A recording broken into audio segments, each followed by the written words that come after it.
I am not a huge fan of multiplayer first-person shooters. I used to enjoy them somewhat back in my college days, but the time investment required to get good is now simply too great for me.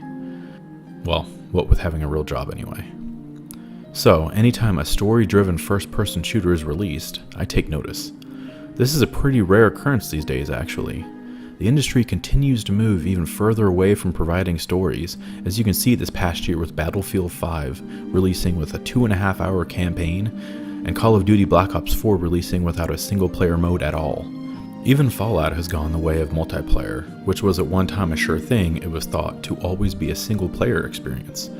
These days, no franchise is safe.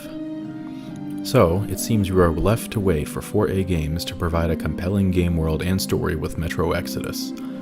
I actually have an affinity for the Metro games, and have since Metro 2033, the first in the series, released back in 2010 for the Xbox 360.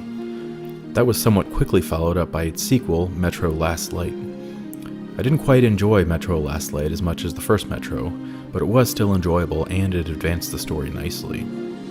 Speaking of the story, I don't really want to spoil it for those who haven't played any of the Metro games, but the setting is in a post-nuclear apocalypse Russia. In order to avoid radiation above ground, survivors were driven into the metro tunnels underneath cities. This is the perfect environment to create atmospheric, chilling sequences and gameplay.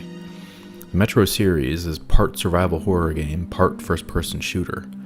It appears that Metro Exodus is taking this formula a little further and adding exploration by including at least a semi-open world above ground. One thing Metro is not, however, is a rapid-fire, non-stop action shoot-'em-up. Don't be fooled by the game's marketing that makes it appear to be like any other shooter. Most of the time, in a Metro game, you are cautiously advancing, collecting ammunition, gas mask canister refills, and other necessary items. There are definitely harrowing moments of action, but those are few and far between compared to the sequences we were just trying to get from point A to point B alive. That said, I am very excited about a semi-open world Metro game.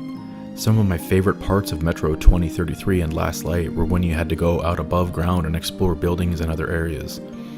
4A Games has done a tremendous job of world building, and the world they've created looks and feels believable.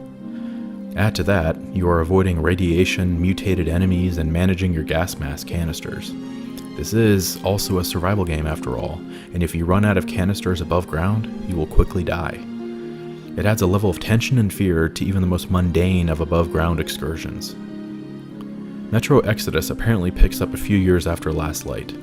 The series' main character, Artyom, decides to head east, so the game starts with him getting on a train heading out that way. Evidently, the story in Exodus spans over a year. After you've played the first two games, you'll have an affinity for this character, who has been through quite a lot. Another part of this series I wanted to touch on is its atmosphere.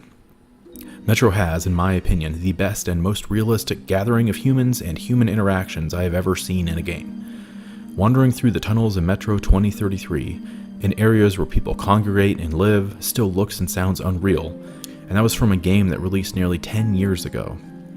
4A Games, you can tell, put a considerable amount of time and effort into building a world that felt believable and alive. Metro Last Light released in 2013. We are coming up on 6 years since its release, and we are now finally, on Friday, February 15th, able to play the next release in the Metro series. I cannot wait.